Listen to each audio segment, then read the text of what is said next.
So NSPയുടെ important topics students ചോദിച്ചിട്ടുണ്ടായിരുന്നു. So ഇതിൽ ടോപ്പിക്സിൻ്റെ കാര്യം പറഞ്ഞതിന് കുറച്ച് കാര്യങ്ങൾ പറയാനുണ്ട്. ഫസ്റ്റ് ആൻഡ് ഫോർമോസ്റ്റ് NSP എന്ന് പറയുന്നത് നമ്മുടെ 2019 ബാച്ചിൽ നിന്നാണ് ഫസ്റ്റ് പേപ്പർ വരുന്നത്. സോ നമുക്ക് പ്രീവിയസ് ഇയർ ക്വസ്റ്റ്യൻ പേപ്പർ അല്ലെങ്കിൽ ഇതിൻ്റെ പാറ്റേൺ എങ്ങനെയായിരിക്കും എന്നൊന്നും നമുക്ക് പ്രിഡിക്റ്റ് ചെയ്യാനായിട്ട് പോസിബിൾ അല്ല.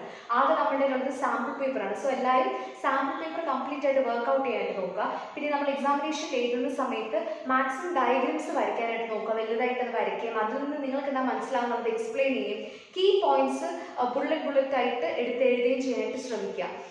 പിന്നെ ഇപ്പം ഇമ്പോർട്ടൻറ്റ് ടോപ്പിക്സ് ഇപ്പം ഞാൻ ഇതിനകത്ത് പറയുന്നത് എന്താണെന്ന് വെച്ച് കഴിഞ്ഞാൽ നമ്മുടെ ക്രിപ്റ്റോഗ്രഫി ആൻഡ് നെറ്റ്വർക്ക് സെക്യൂരിറ്റി എന്ന് പറഞ്ഞൊരു പേപ്പർ ഉണ്ടായിരുന്നു. അപ്പം അതിൻ്റെ നമ്മുടെ സാമ്പിൾ പേപ്പറിലും കണ്ട കുറച്ച് ടോപ്പിക്സ് ആണ് പറയുന്നത്. പ്ലീസ് ഈ ടോപ്പിക്കുകൾ മാത്രം ഫോക്കസ് ചെയ്ത് നിങ്ങൾ പോവരുത് എക്സാമിന്. പറ്റുവാണെങ്കിൽ പോർഷൻ കവർ ചെയ്ത് പോവാം. അറ്റ്ലീസ്റ്റ് ലൈക്ക് മോഡ്യൂൾസ് മൊത്തത്തിൽ കവർ ചെയ്യാൻ പറ്റുവാണെങ്കിൽ കവർ ചെയ്തിട്ട് തന്നെ പോവാം. ബിക്കോസ് നമ്മൾ സാമ്പിൾ പേപ്പറിൻ്റെ ഒരു പാറ്റേൺ കണ്ടു കഴിഞ്ഞാൽ ഇപ്പം സെക്കൻഡ് മോഡ്യൂൾ എടുക്കുകയാണെങ്കിൽ SMIയും PGP മിക്സ്ഡ് ആയിട്ട് ക്വസ്റ്റ്യൻസ് എടുക്കുന്നത്, അല്ലെങ്കിൽ ഇന്ന സെക്ഷനിൽ നിന്ന് വന്നിട്ട് ഓർ വേറെ സെക്ഷൻ അങ്ങനെയല്ല കിടക്കുന്നത്.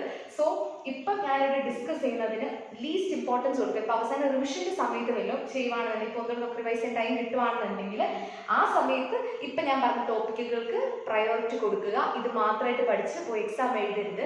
പാസ്സാവോ ഇല്ലയോ എന്നുള്ളത് നമുക്ക് യാതൊരു അഷ്യൂരിറ്റി തരാനായിട്ട് പറ്റില്ല.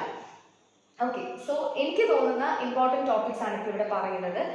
ഫസ്റ്റ് മോഡ്യൂൾ 1 നമ്മൾക്കറിയാം നമ്മൾ ഇത്ര 4 കാര്യങ്ങളാണ് പഠിച്ചു പോയത്. ഒതന്റിക്കേഷൻ പ്രോട്ടോകോൾ, കെർബ്രോസ്, X501, പിന്നെ PKI. ഒതന്റിക്കേഷൻ പ്രോട്ടോകോളിൽ നിന്നും ത്രെഡ്സ്, ഒതന്റിക്കേഷൻ്റെ സമയത്ത് നമുക്ക് വരുന്ന threats, replay attacks, suppress replay, അതിൻ്റെയൊക്കെ ക്വസ്റ്റ്യൻസ് റിപ്പീറ്റഡ് ആയിട്ട് കണ്ടിട്ടുണ്ട്. അതിൻ്റെ കൂടെ തന്നെ നീഡാമൻഷോഡ് പ്രോട്ടോകോളിൻ്റെ ഒരു ക്വസ്റ്റ്യനും പ്രീവിയസ് ഇയർ ക്വസ്റ്റ്യൻ പേപ്പറിൽ കണ്ടിട്ടുണ്ടായിരുന്നു. പിന്നെ സപ്രസ് റീപ്ലേ അറ്റാക്കും ആ ഒരു സപ്രസ് റീപ്ലേ അറ്റാക്കിനെ എങ്ങനെ ടാക്കിൾ ചെയ്യണം എന്നുള്ളൊരു ക്വസ്റ്റ്യനും കൂടെ കണ്ടിട്ടുണ്ടായിരുന്നു. അടുത്തത് കെർബ്രോസ് ബേസിക്കലി വർക്കിങ്ങും കാര്യങ്ങളും പഠിച്ചു വെക്കുക, റിലവൻറ്റ് ഇമ്പോർട്ടൻസ് പഠിച്ചു വെക്കുക. പിന്നെ 4ൻ്റെ 5ൻ്റെ ഡിഫറൻസ് പറ്റുവാണെന്നുണ്ടെങ്കിൽ ഒന്ന് നോക്കി വിടുക. പിന്നെ റിക്വയർമെൻറ്റ്സ് ഓഫ് കെർബ്രോസ് എന്ന് പറയുന്നത് നമ്മുടെ സാമ്പിൾ പേപ്പറിലെ ഫസ്റ്റ് ക്വസ്റ്റ്യൻ കിടപ്പുള്ളതാണ്. സോ അതൊക്കെ നമ്മൾ ഓൾറെഡി വീഡിയോസിൽ ഡിസ്കസ് ചെയ്തിട്ടുള്ളതാണ്. X509 ഫോർമാറ്റ്, അതിൻ്റെ റിവോക്കേഷൻ ഭയങ്കര ഇമ്പോർട്ടൻ്റ് ആണ്. റിവോക്കേഷൻ എങ്ങനെയാണ് ചെയ്യുന്നത് എന്നുള്ളത് കാര്യങ്ങളൊക്കെ നോക്കി വെക്കുക. അടുത്തത് PKയിൽ management functions, registration, cross certification, initiation, അങ്ങനത്തെ കുറച്ച് ഫംഗ്ഷൻസ് നമ്മൾ പറഞ്ഞു പോയിട്ടുണ്ടായിരുന്നു. സോ ആ ഫംഗ്ഷൻസ് നോക്കുക. ഇത്രയും കാര്യങ്ങളാണ് സാമ്പിൾ പേപ്പറിലും പ്രീവിയസ് ക്വസ്റ്റ്യൻ പേപ്പറിലും കണ്ടിട്ടുള്ളത്. പക്ഷേ ഈ ടോപ്പിക്കുകൾ മാത്രം നോക്കി നിങ്ങൾ എക്സാമിന് പോകരുത്. ഇത്രയും ടോപ്പിക്കുകൾക്ക് ഇമ്പോർട്ടൻസ് കൊടുക്കാം.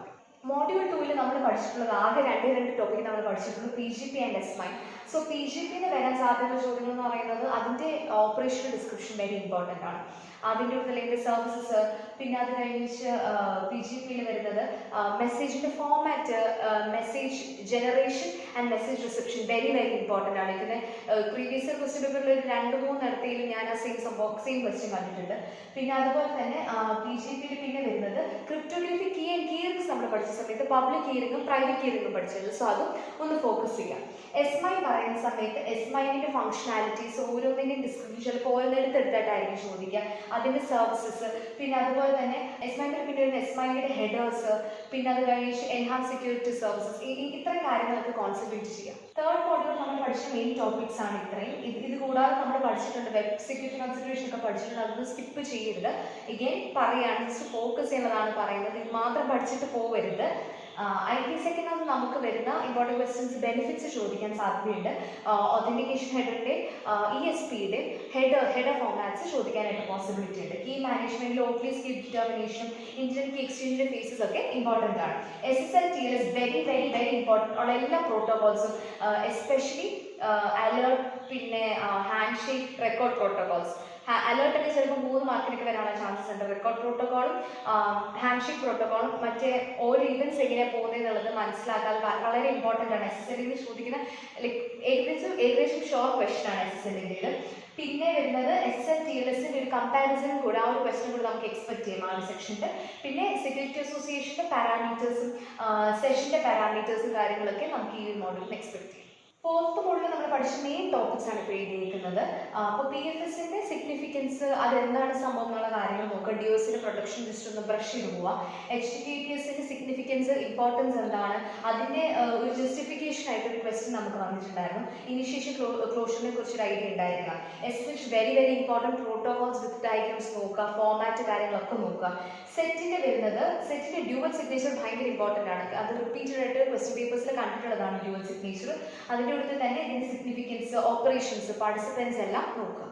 ഫിഫ്ത്ത് മോഡലിൽ നമ്മൾ പഠിച്ച മെയിൻ ടോപ്പിക്സ് ഇതൊക്കെയാണ്. സോ ഫയർ വാളിൻ്റെ അതിനകത്തുനിന്ന് ടൈപ്സ്, പിന്നെ കോൺഫിഗറേഷൻസ്. ടൈപ്സ് എന്ന് പറയുമ്പോൾ ഓരോ ടൈപ്പിന് ഇൻഡിവിജ്വൽ ആയിട്ട് അറിഞ്ഞിരിക്കണം. പാക്കറ്റ് ഫിൽറ്ററിങ്ങിനകത്തുനിന്ന് ചിലപ്പോൾ ക്വസ്റ്റ്യൻസ് വരാം, അല്ലെങ്കിൽ ഇപ്പം ആപ്ലിക്കേഷൻ ലെവൽ, സർക്യൂട്ട് ലെവൽ ഗേറ്റ് വേയുടെ അകത്തുനിന്ന് ക്വസ്റ്റ്യൻസ് വരാം. സോ അതിന് പ്രിപ്പയർഡ് ആയിട്ടിരിക്കണം. ടൈപ്സ് വെരി വെരി ഇമ്പോർട്ടൻ്റ് ആണ്. ടൈപ്സ്, അത് കഴിഞ്ഞിട്ട് കോൺഫിഗറേഷൻ, അത് കഴിഞ്ഞിട്ട് എൻക്രിപ്റ്റഡ് ടണൽസും. എൻക്രിപ്റ്റഡ് ടണലിൻ്റെ റിപ്പീറ്റഡ് ക്വസ്റ്റ്യൻസ് കണ്ടിട്ടുണ്ട്. സോ അതിൻ്റെ വർക്കിംഗ് എങ്ങനെയാണെന്നും അത് എന്തുകൊണ്ടാണ് നമുക്ക് സോഴ്സിൻ്റെ അഡ്രസ്സ് ലൈക്ക് ഡെസ്റ്റിനേഷനിൽ എത്തുമ്പം ഇല്ലാത്തത് എന്നുള്ള റീസൺസ് പഠിച്ചു നോക്കാം.